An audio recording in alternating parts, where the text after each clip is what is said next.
want me to just begin what can you tell talking? us about your visit to Syria? Well, the purpose in my visit is to achieve peace. Syria has been at war for 7 years, going on 8 years now.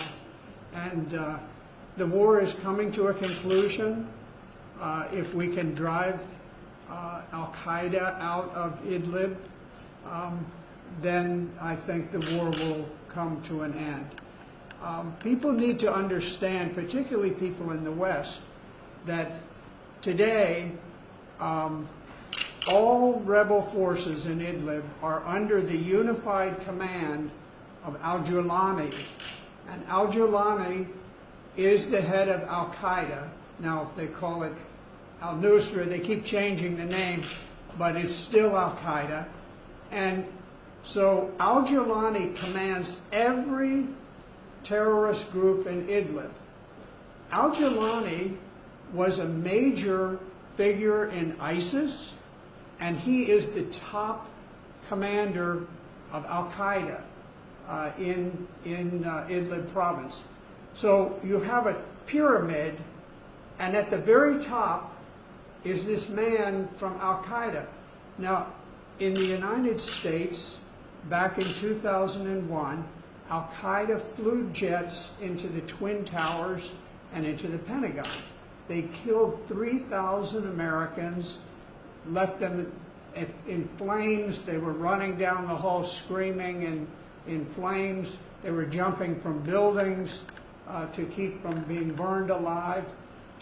And now there's talk that one of these fake gas attacks might be staged by British MI6 agents and blamed on Syria, just like it's done over and over, a false flag gas attack, and that then the coalition would begin firing missiles at Syria.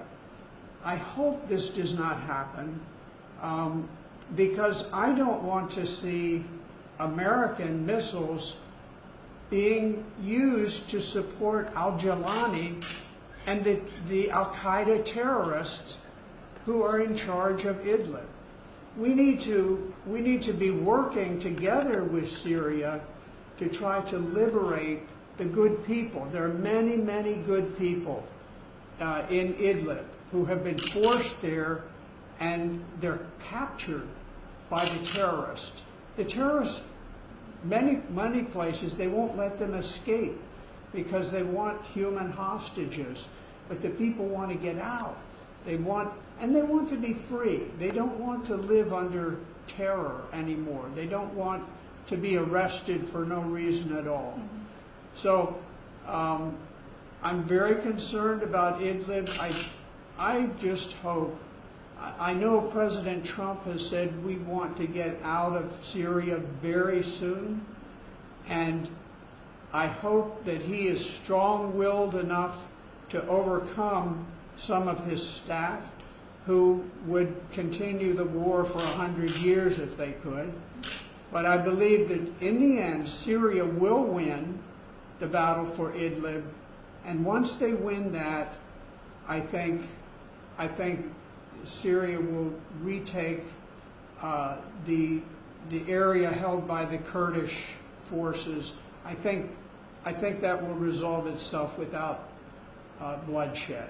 I think that the Kurds will decide it's time. The government of Syria now controls the entire countries. All we have is this one little area, which is mostly Arab, and you have a small number of Kurds, and it makes no sense. It's not viable. Eventually, the people will rise up against being dominated by another people, and so this is what I'm after. I want to see Syria at peace. I have worked for it for 7 years. I've given a major part of my life to Syria and the Syrian people. What's the message you want to carry to the American people after this visit? Well, I want to carry to them the message that the the rebels in Idlib are Al-Qaeda. These are the people that attacked us on 9/11. What are we doing thinking about firing missiles in support of Al-Qaeda? We should be holding parades and rallies and saying, look, the Syrians finally have trapped these people who attacked the United States. You know, we should be ecstatic about this. And so that's going to be part of the message. Part of the message is just how wonderful the Syrian people are, how courageous. You think a country of 23 million has fought against 2/3 of the world's industrial and military might for 7 years, and they're winning. And they have almost won the war. And it's time for us to end the sanctions, which are cruel. It's just a way of hurting ordinary people. Those are the ones who suffer. And it's time to end that. It's time for peace. No one speaks out for peace anymore.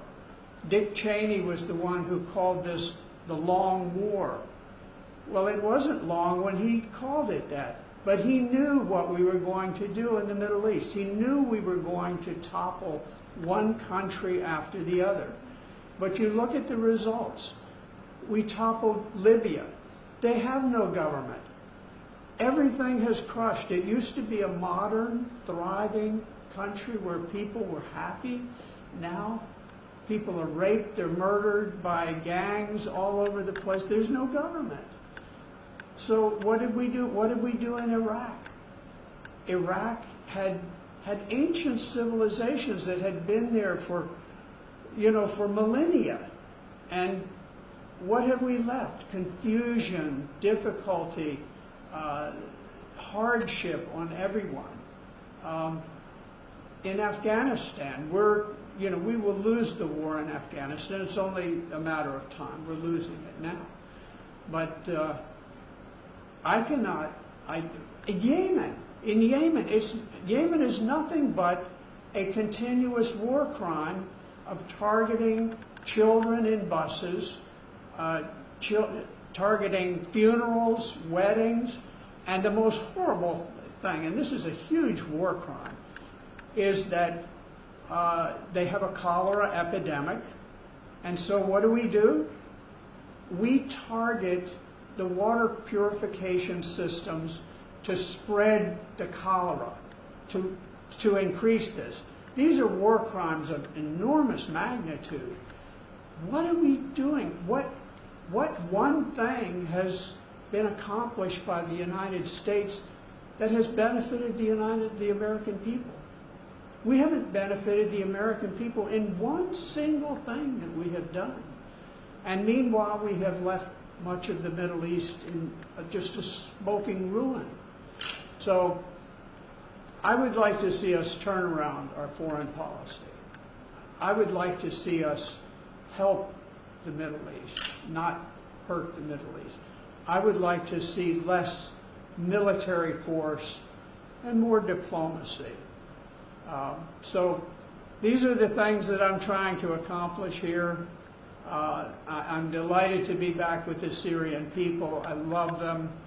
Whether it's some government official, whether it's someone who fixes cars at a gas station or sweeps the streets, I love all of the Syrian people. They're wonderful, heroic people who I trust. I feel safe when I walk around Syria. I feel safe.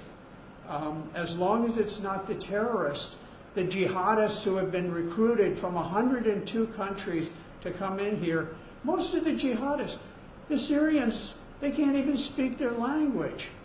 But we recruited them, we paid them, and unleashed them on the people to create terror. We have been very much complicit in the terror that has seized the Middle East. And so these are things, I would tell you, I'm also concerned because I know the history. In 2001, there was the Secretary of Defense sent down orders that we would topple seven Middle Eastern countries. And we began working on that. In 2006, the Chargé d'Affaires, the acting ambassador to Syria, drafted up a document which was publicized by WikiLeaks, and it laid out the means of destabilizing and overthrowing Syria. These are official American documents. These are provable, undeniable things. Even Hillary Clinton, another WikiLeaks document, said that Saudi Arabia is the biggest promoter of Sunni terrorism in the world. Well, I think you could say not just Sunni, I think you could say terrorism. Because I look at Iran. Everybody says Iran is a big promoter of terrorism, but I say, show me an example. Where are they lighting off bombs in Boston and in Paris? They're not. So we need clear thinkers. We need people who value peace, and we need to let the American people know that the Syrian people are great people. They're a beautiful people. They're highly intelligent. They're industrious. And so anyway, I want peace. That's sort of the bottom line. I want to see the country at peace. I want to see it become vibrant and wonderful, which it is vibrant and wonderful, but I want to see it without having to fight off all of these crazy people who are sent here to disrupt, to rape, to murder. We need to stop that. So those are my words to the Syrian people, and also my words to the American people. Thank you, sir.